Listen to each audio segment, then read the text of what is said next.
বিধানসভায় তৃণমূল বিধায়কদের সই বিতর্ক কাণ্ডে এবার বোলপুরের তৃণমূল বিধায়ক চন্দ্রনাথ সিনহার বাড়িতে গেল সিআইডি। গতকালই আপনারা দেখেছেন নয়না বন্দ্যোপাধ্যায় এবং বাহারুল ইসলামের বাড়িতে হ্যান্ডরাইটিং এক্সপার্টদের নিয়ে পৌঁছে গিয়েছিলেন অফিসাররা, আর আজকে সিআইডির আধিকারিকরা তাঁরা গেলেন বোলপুরের তৃণমূল বিধায়ক চন্দ্রনাথ সিনহার বাড়িতে।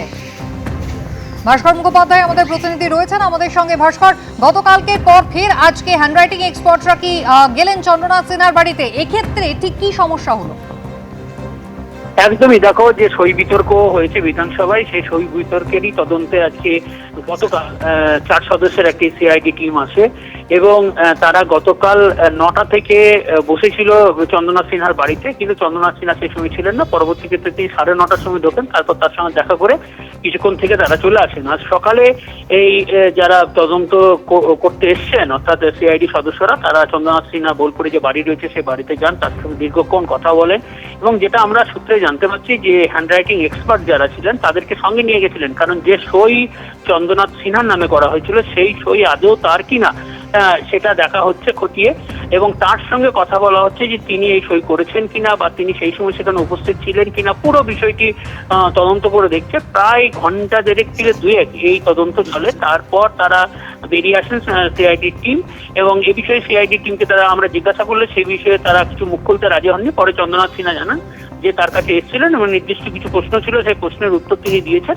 এবং যা যা তারা নির্দেশ দিয়েছিলেন সেই নির্দেশ মেনে তিনিও সেগুলো করেছেন। কিন্তু তিনি খোলসা করে বলতে চাননি যে অ্যাকচুয়াল কি হয়েছে না হয়েছে পুরো বিষয়টাকে, কিন্তু তিনি জানিয়েছেন তিনি সব ধরনের সহযোগিতা ভবিষ্যতেও করবেন এবং এই সিআইডি টিম যদি আবার আসে তার জন্য যে যে সহযোগিতার দরকার তিনি সেটা করবেন। নমস্কার, ধন্যবাদ। কি জানিয়েছেন চন্দ্রনাথ সিনহা, বোলপুরের তৃণমূল বিধায়ক? দেখুন, বিরোধী নেতা নির্বাচন আমরা করেছি কিনা ওনাদের সন্দেহ যে বিরোধী নেতা নির্বাচন অনেক এমএলএ হাজির হননি, কিন্তু পরপর দুদিন এমএলএদের বিধায়কদের মিটিং হয়েছে শোভনদার ডাকে, সেখানে পরিষ্কারভাবে 70 জনের কাছাকাছি এমএলএ উপস্থিত ছিল। সই সংগ্রহ জাল কিনা দেখতে এসছিল,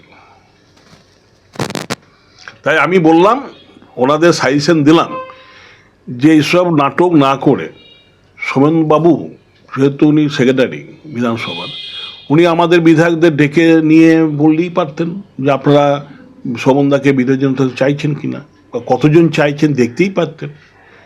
তার জন্য এইসব কেস করে মানুষকে বিভ্রান্তির মধ্যে ফেলে দিয়ে এটা উচিত হয়নি। ঘটনার সূত্রপাত কিন্তু আগে থেকেই হয়েছে, যেখানে তৃণমূলের পরিষদীয় দলের প্রস্তাবে কয়েকজন বিধায়কের সই মিলছে না। থানায়, হেয়ার স্ট্রিট থানায় ইতিমধ্যে অভিযোগও দায়ের হয়েছে। গতকাল 2 তৃণমূল বিধায়ক নয়না বন্দ্যোপাধ্যায় এবং বাহারুল ইসলামের বাড়িতে একেবারে হ্যান্ডরাইটিং এক্সপার্টদের নিয়ে সিআইডি তদন্তকারীরা পৌঁছে যান। এর মধ্যে বাহারুল ইসলাম তিনি দাবি করেছিলেন যে সই তাঁকে দেখানো হয়েছে সেই সই তিনি করেননি। বিধানসভায় এবার তৃণমূল বিধায়কদের সই বিতর্ক জানিয়ে অভিযোগ দায়ের হলো হেয়ার স্ট্রিট থানায়। তদন্তে সিআইডির হ্যান্ডরাইটিং এক্সপার্টদের নিয়ে 2 তৃণমূল বিধায়ক নয়না বন্দ্যোপাধ্যায় এবং বাহারুল ইসলামের বাড়িতে পৌঁছে গেলেন তদন্তকারী আধিকারিকরা। শোভনদেব চট্টোপাধ্যায় বিরোধী দলনেতা হবেন এই মর্মে একটি প্রস্তাব নিয়েছিল তৃণমূল। দলের বিধায়কদের সই সহ সেই প্রস্তাব জমা দেওয়া হয় বিধানসভায়। সূত্রের খবর, সেখানে কয়েকজন তৃণমূল বিধায়কের সই নিয়ে বিধানসভার অফিসারদের সন্দেহ হয়। এ নিয়ে বিধানসভার সচিবের তরফে হেয়ার স্ট্রিট থানায় অভিযোগ জানানো হয়। তদন্তে সিআইডির হ্যান্ডরাইটিং এক্সপার্টদের সাহায্য নেয় পুলিশ। বৃহস্পতিবারই চৌরঙ্গীর তৃণমূল বিধায়ক নয়না বন্দ্যোপাধ্যায় এবং ক্যানিং পূর্বের তৃণমূল বিধায়ক বাহারুল ইসলামের বাড়িতে পৌঁছে যান তদন্তকারীরা। সই না মেলা নিয়ে নয়না বন্দ্যোপাধ্যায় যুক্তি দিয়েছেন।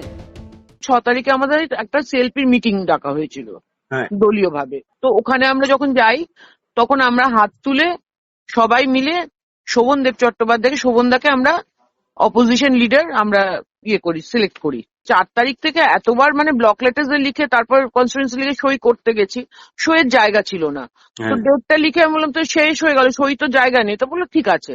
তো আজকে সিআইডি এসছেন, 2বার এসছেন, আজকে যেহেতু ঈদের দিন আমরা নিশ্চয়ই রাস্তায় থাকি, তো উনি এসছেন, আবার এসে বিকেল বেলাও এসছেন, এসে তখন বললেন যে না আমরা ভেতরে যাব না, আমরা এখানে এইটুকু জানতে এসছি এটা কি আপনার লেখা। আমি বলছি হ্যাঁ এটা আমার লেখা, দেখুন জায়গা ছিল না বলে আমি সই করতে পারিনি। ওনারা বললেন না আপনার প্যান কার্ড দিন, প্যান কার্ড সিজ হলো, আবার সেটাকে জেরক্স হলো, আবার আমাকে সই করালেন। তবে ক্যানিং পূর্বের তৃণমূল বিধায়ক বাহারুল ইসলামের চাঞ্চল্যকর দাবি, তাকে যে সই দেখানো হয়েছে তা তিনি করেননি। আমাকে যখন বললো যে 6 তারিখ আপনি কোথায় ছিলেন, তো সেক্ষেত্রে আমি বললাম যে ভাঙড়ে পোস্টপোল ভায়োলেন্সের কারণে আমি 6 তারিখ তো বাড়ির থেকে বেরোইনি, আমি বাড়িতেই ছিলাম। তো সেক্ষেত্রে বললো যে আপনার 6 তারিখের ডেটে এরকম একটা সিগনেচার রয়েছে, আমাকে দেখালেন সিগনেচারটা। তো সিগনেচারটা দেখে আমি অবাক হলাম যে এই সিগনেচারটা আমি তো করিনি। তো সেক্ষেত্রে এই সিগনেচারটা কিভাবে, কে বা কারা করলো, কেন বা করলো, কে বা কারা করলো, আমি এটা আমি গভীর উদ্বেগজনক ঘটনা। এটা আমি কি ভাষায় বলবো বুঝতে পারছি না। এই নিয়ে তৃণমূলকে খোঁচা দিতে ছাড়েনি বিজেপি। সম্ভবত উপস্থিতি নিয়ে সেখানে কিছু একটা গন্ডগোল হয়েছে সই সাবুতে। এটা যদি হয়ে থাকে এটা অত্যন্ত ভয়ঙ্কর, যেই করে থাকুন। সেটা বিধায়ক যদি করে থাকেন সেটা লজ্জার, আর বিধায়কের জন্য যদি অন্য বিধায়ক কেউ করে থাকেন সেটা লজ্জার এবং ভয়ঙ্কর বটে। কিন্তু দাদা বৌদির যদি সই কেলেঙ্কারি হয় সেটা তো বড় ভয়ঙ্কর। কিন্তু যখন সিআইডি গেছে হ্যান্ডরাইটিং এক্সপার্ট দিয়ে একজন মাননীয় বিধায়কের বাড়িতে গেছে, তখন সেখানে কোনো না কোনো সমস্যা আছে। বেলেঘাটার তৃণমূল বিধায়ক কুণাল ঘোষের সঙ্গেও যোগাযোগ করেন তদন্তকারীরা। তিনি বাড়িতে না থাকায় তদন্তকারীদের পরে আসতে বলেন। আশাবুল হোসেন, ময়ূর ঠাকুর চক্রবর্তী ও রঞ্জিত হালদারের রিপোর্ট, এবিপি আনন্দ। ধোঁকাবাজি আর 2 নম্বরই করাটাই তৃণমূলের কাজ। এমন একটা দল পশ্চিমবঙ্গে 15 বছর রাজত্ব করলো, এটা আমাদেরই দুর্ভাগ্য। তৃণমূলের পরিষদীয় দলের প্রস্তাবে কয়েকজন বিধায়কের সই না মেলার প্রসঙ্গে এমনটাই মন্তব্য করলেন রাজ্যের পঞ্চায়েত ও গ্রামোন্নয়ন মন্ত্রী দিলীপ ঘোষ। পুরো ধোঁকাবাজি আর এই ধরনের 2 নম্বরই কাজ করার পার্টিটাতে সব। আর যে যত বড় 2 নম্বর তাকে তত বড় নেতা করা হয়, যত বড় ক্রিমিনাল ভ্রষ্টাচারী তাকে তত বড় নেতা করা হয়েছে। নাহলে উপর থেকে নিচে কি করে এই ধরনের আকচাকচি হয়, চুলোচুলি হচ্ছে? দুর্ভাগ্য আমাদের পশ্চিমবাংলায় এমন একটা দল 15 বছর রাজত্ব করলো, মানুষ সহ্য করলো, যারা এনেছে তারা পরে চুপ করে গেল। বুদ্ধিজীবীরা ঝাঁপিয়ে পড়ে তাদের নেতৃত্ব করলেন, আজকে তারা মনি বাবা হয়ে গেছেন। এই পাপের ভাগ কে নেবে? সরকারি ত্রাণ সামগ্রী মজুত করে রাখা হয়েছে বেআইনিভাবে। ফের সাগরে উঠল একই অভিযোগ। তৃণমূল কর্মীর দোকান থেকে প্রচুর সরকারি ত্রাণ সামগ্রী উদ্ধার হয়েছে। বেআইনিভাবে ত্রাণ সামগ্রী মজুতের অভিযোগ উঠেছে এলাকার তৃণমূল বুথ সভাপতির বিরুদ্ধে। আর বিষয়টি জানার পরই তৃণমূল কর্মীর দোকানে তালা ঝুলিয়ে দেওয়া হয়।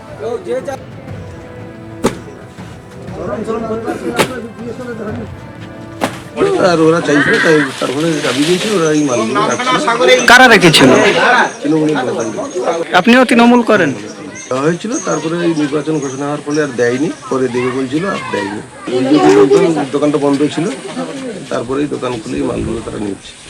উন্নয়নটা হয়েছে একমাত্র তৃণমূল নেতাদের বাড়িতে বাড়িতে স্টক হয়েছে। এই যে এসডিবি মানে সুন্দরবন ডেভেলপমেন্ট বোর্ড প্রত্যেক বছর মাছ দিত, চারাপোনা, তার সঙ্গে তাদের খাবার, চুন এবং এসি নেট, কখনো আবার ছিল ত্রিপল ছিল। প্রত্যেকটা জায়গাতে সাধারণ মানুষকে দেওয়া হয়নি, অবৈধভাবে একটা জায়গাতে গুদাম করা হয়েছে। ভোটের আগে মানুষকে এগুলো দিয়ে ভোট নেওয়ার জন্য চক্রান্ত করেছে। আজকে সাধারণ মানুষ রামকরচর অঞ্চল থেকে এই স্টকগুলোকে ধরেছে।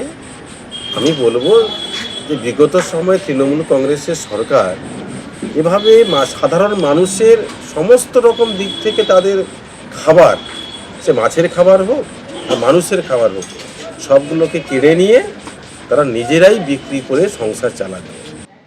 আপনাদের শোনালাম তৃণমূল এবং বিজেপির বক্তব্য। এবার শুনুন স্থানীয় বাসিন্দারা কি বলছেন। মাল রেখেছে মজুত করে, আমরা চাইছি বুথ সভাপতি, তৃণমূলের যে বুথ সভাপতি ছিল ওনার কিছুটা শাস্তি হোক, আপাতত শিক্ষা পাক। অবশ্যই এগুলো সাধারণ মানুষের কাছে পৌঁছে যাওয়ার কথা।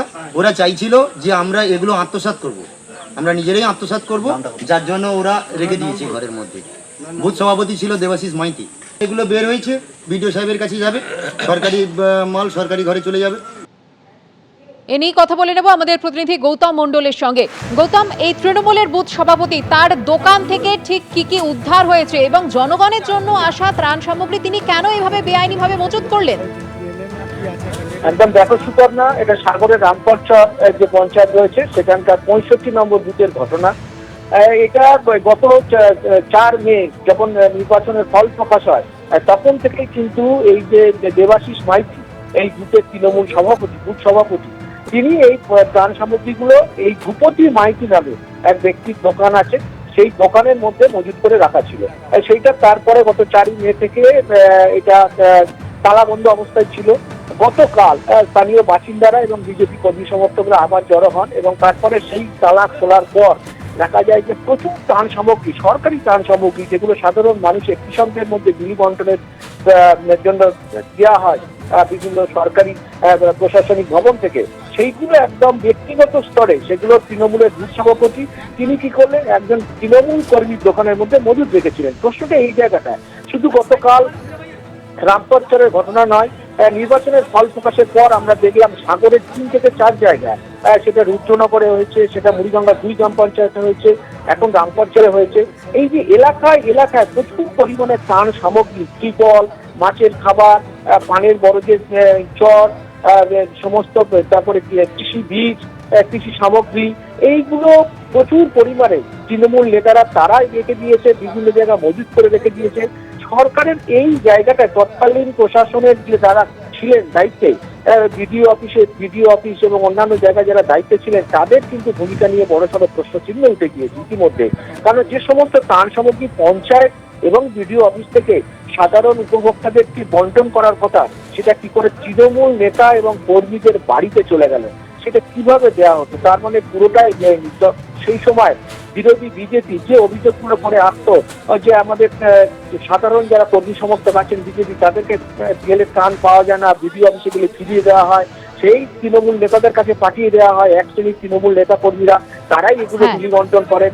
এই যে রাজনৈতিক আনুগত্যের যে প্রশ্নটা বারে বারে তৎকালীন তৃণমূল সরকারের আমলে যেটা বিরোধীরা অভিযোগ করতেন যে রাজনৈতিক আনুগত্য না থাকলে কোনো রকম কোনো সরকারি সুযোগ সুবিধা পাওয়া যায় না, আজকে 14 মে ফল প্রকাশের পর কিন্তু সেটা কিন্তু আরো প্রকট হয়ে উঠেছে।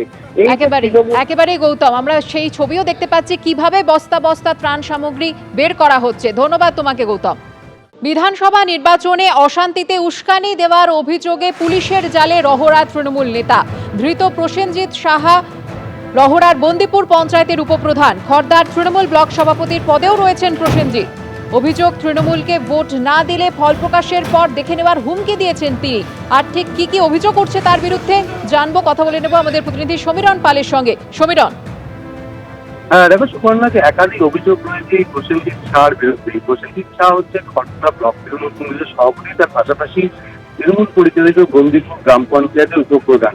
ভোট পরবর্তী সন্ত্রাস, তার পাশাপাশি ভোটের আগে হুমকি দেওয়া, সাধারণ ভোটারদেরকে হুমকি দেওয়া, তাদের মধ্যে একটা সন্ত্রাসের পরিবেশ তৈরি করে। এবং গত পরশু দিনকে রওরা থানায় এলাকায় মহিলারা তারা রওরা থানায় গিয়ে বিক্ষোভ দেখায় এবং গ্রেপ্তারের দাবি তোলে প্রসেনজিৎ শাহ।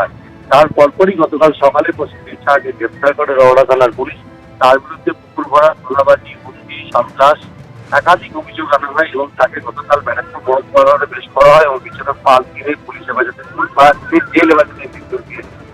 প্রসেনজিৎ শাহ গত কয়েক মাস আগে খড়দা ব্লক তৃণমূল কংগ্রেসের সভাপতি নির্বাচিত হয়েছিল এবং তারপরে খড়দার বিভিন্ন এলাকায় তার বিরুদ্ধে কুকুর ভরাটের একাধিক অভিযোগ রয়েছে এবং তোলাবাজির অভিযোগ রয়েছে। তার পাশাপাশি এলাকার মহিলাদের সঙ্গে অভব্য আচরণ, এলাকায় সন্ত্রাসের পরিবেশ তৈরির অভিযোগ রয়েছে এবং সেই অভিযোগে এলাকার সাধারণ মানুষ অতিষ্ঠ এবং সেই মর্মে পুলিশের কাছে অভিযোগ জমা পড়ে। অভিযোগ পেয়েই রওরা থানার পুলিশ গতকাল সকালে তাকে গ্রেপ্তার করে আদালতে পাঠায় এবং ব্যারাকপুর মহকুমা আদালত তাকে 5 দিনের জেল হেফাজতে নির্দেশ দিয়েছে। ধন্যবাদ সমীরণ। অন্যদিকে বীরভূমের মোহাম্মদ বাজারে তৃণমূলের 2 ব্লক সভাপতিকে গ্রেফতার করেছে পুলিশ। তাদের বিরুদ্ধে অভিযোগ উঠেছে 2021 সালে ভোট পরবর্তী হিংসা এবং খুনের অভিযোগ। গতকাল উত্তরবঙ্গ থেকে মোহাম্মদ বাজার 1 নম্বর ব্লকের তৃণমূল সভাপতি তাপস সিনহাকে গ্রেফতার করা হয়। সেই সঙ্গে গ্রেফতার করা হয় কালীপ্রসাদ বন্দ্যোপাধ্যায়কেও। বিস্তারিত জানবো, কথা বলে নেব আমাদের প্রতিনিধি ভাস্কর মুখোপাধ্যায়ের সঙ্গে। ভাস্কর,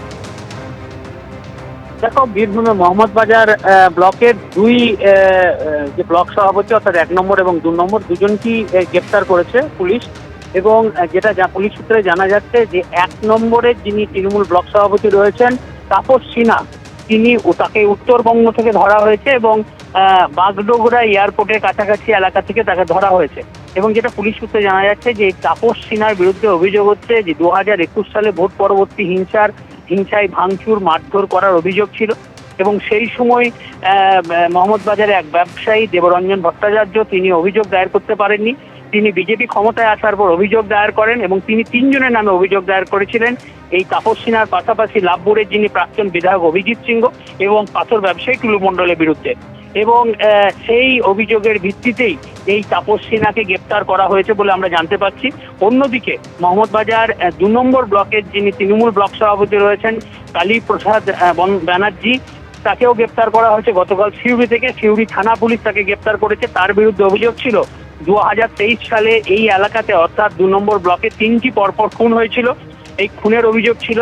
প্রথম দিকে তার খুনের নাম থাকলে পরবর্তী ক্ষেত্রে তার যে চার্জশিট দেওয়া হয়েছিল সেখানে খুনের তার নাম ছিল না, কিন্তু তারপরে হাইকোর্টে একটি অভিযোগ দায়ের হয় এবং সেই অভিযোগের ভিত্তিতেই এই কালীপ্রসাদ ব্যানার্জিকে গ্রেপ্তার করা হয়েছে। এর ফলে স্বাভাবিকই জেলা জুড়ে চাঞ্চল্য তৈরি হয়েছে, কারণ একই এলাকার 2 ব্লক সভাপতিকে পরপর গ্রেপ্তার এবং পুলিশের যে সক্রিয়তা, কারণ আমরা এর আগেও দেখেছি একাধিক তৃণমূল নেতাকে তাদেরকে পুলিশ গ্রেপ্তার করেছে এবং এখনো পর্যন্ত গতকাল একাধিক জায়গাতে তৃণমূল যেসব ব্লক সভাপতি ছিলেন বা যারা কর্মকর্তা ছিলেন, যারা তাদের বিরুদ্ধে অভিযোগ ছিল এই ভোট পরবর্তী হিংসার বা দুর্নীতির অভিযোগ ছিল, তাদেরকে মারধর করা হয়েছে, এমনকি কাউন্সিলরদেরও মারধর করা হয়েছে। তাই এই 2 ব্লক সভাপতিকে গ্রেপ্তার করাতে একটা চাঞ্চল্য তৈরি হয়েছে। কালীপ্রসাদ ব্যানার্জিকে আজকে সিউড়ি আদালতে তোলা হবে। ধন্যবাদ ভাস্কর। এবিপি আনন্দ এগিয়ে থাকে, এগিয়ে রাখে।